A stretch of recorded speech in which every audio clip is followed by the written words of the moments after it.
Hola, què tal, família viatgera? Avui us porto un vídeo per petició popular.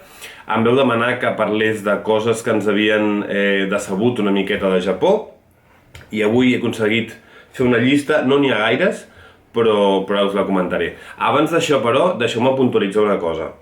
No és que Japó no ens agradés, d'acord, ni molt menys. Japó és probablement un dels països del món on més còmodes viatjareu, on millor menjareu, on la gent és més encantadora, però sí que és veritat que hi ha coses en les que jo hagués agraït que algú m'hagués explicat que això era així. Però repeteixo, Japó és un viatge molt guapo. Molt guapo, molt guapo. Comencem amb les coses que ens van decebre una mica de Japó. La primera jo l'he denominat els lavabos intrusius, vale? Els vàters intrusius, podríem dir.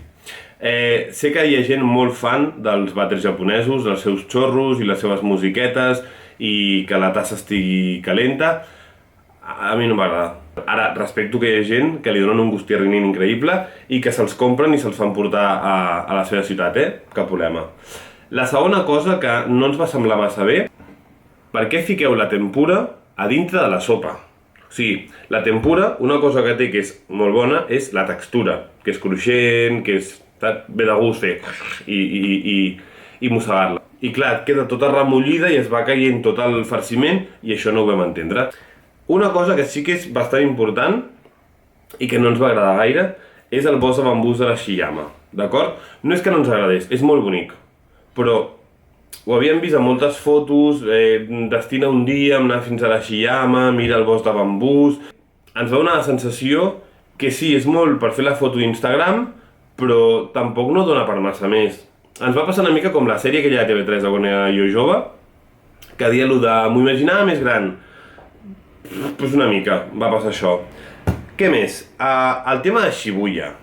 El creuament de Shibuya està bé, és espectacular, a més si veus des de dalt, va passant molta gent i després pues, passes tu i mires i tal. Nosaltres vam passar com 2 o 3 vegades per veure què tal la sensació. Que tampoc n'hi havia per tant. Potser et va donar la casualitat que mira, a l'agost no hi ha tanta gent, però després una comparativa que ens va donar la sensació que molta gent no havia fet, però no havia viatjat a Xina. Jo parlo de la comparativa Xina-Japó una mica com la comparativa Los Angeles-Nova York, d'acord? Jo quan vaig anar a Los Angeles el primer cop, la gent em deia és molt lleig, no t'agradarà gens. I quan vaig anar el primer cop a Nova York em deien és preciosa, és la ciutat més bonica del món, no voldràs tornar. I la gestió d'expectatives que tu fas, evidentment, està una mica influïda pel que t'han dit. El tema és que vaig anar a Los Angeles, em va encantar Venice, em va encantar... Bueno, no, tampoc és el tema del vídeo. I Nova York anava tan... que vaig pensar... Vale, està bé. He vist a les pel·lis molts d'aquests escenaris, tal, però tampoc n'hi ha per tant. Ens va passar una mica el mateix en Xina i Japó. No sé si és que molta més gent ha viatjat a Japó però no ha viatjat a Xina, però per exemple el tema de la puntualitat dels trens, molta gent parla de els trens a Japó són superpuntuals, són superràpids. Nosaltres vam tenir en un mes a Japó 3 retards de més de 2 hores. A Xina, 2 minuts abans de que fos l'hora, tancaven les portes del tren i a l'hora en punt el tren sortia. O sigui, ens va donar la sensació que potser, no sé, potser era... jo vaig fer la pel·lícula, però que potser molta gent que no ha visitat un altre país similar li sembla que el de Japó és l'hòstia, i que molts cops ho és, més els Shinkansen són preciosos i molt ràpids i tal, però... Bueno, nosaltres, clar, havíem anat a Xina feia 2 o 3 anys, o 4 o 5, així. I ens va semblar que l'eficiència aquesta que tant atribuïem als japonesos, nosaltres la relacionem una miqueta més amb els xinesos. Però bueno, opinions. Una altra cosa, al mes d'agost. Ja sé que no és culpa de Japó, però no viatgeu a Japó al mes d'agost si podeu. Si nosaltres tenim una norma, com si diguéssim, que és que aprofitem totes les hores que podem, ens llevem si cal a les 5 del matí, ens anem a dormir a les 3 de la matinada, però aprofitem els dies molt. Japó és l'únic lloc del món on, després d'un dinar, vam haver d'anar a l'hotel i estar 1 hora, literal, davant del ventilador. O sigui, ventilador, Mari i jo asseguts al llit, així, perquè ens moríem de calor. Si recordo mirar webs d'aquests especialitzats, sensació tèrmica de 48 graus, 53 graus, era una bajanada. I està molt bé que enganxes lo bon i moltes festes, però és d'orillo, Més coses que no ens van agradar.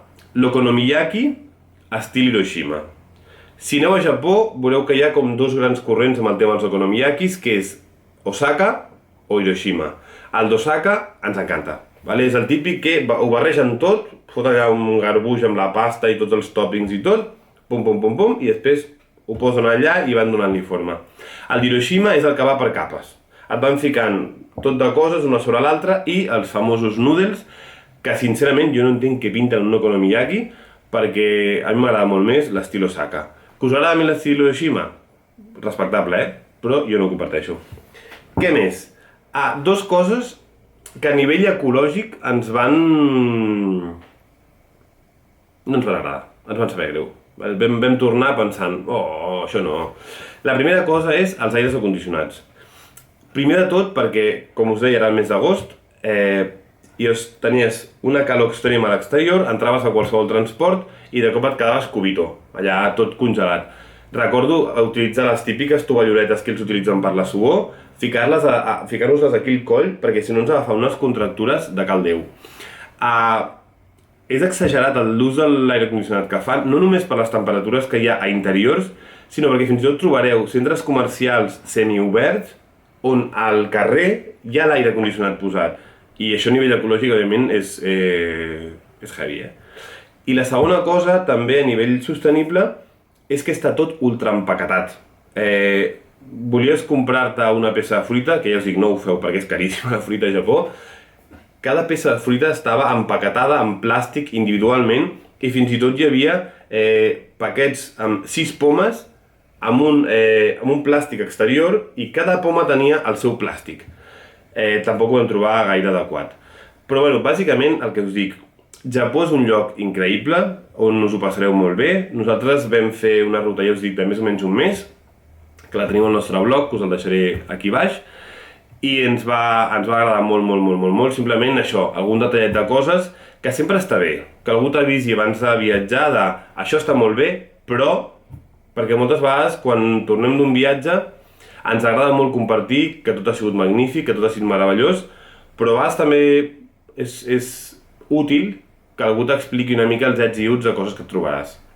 I fins aquí les coses que ens van decebre una mica de Japó. Si voleu que us expliqui les que no ens van decebre, sinó tot el contrari, que les tinc aquí en un paperot mal escrit, podeu posar-nos en els comentaris, ens podeu posar molts likes perquè veiem que us ha agradat el tema, i ens veiem al segon capítol. Que vagi molt bé!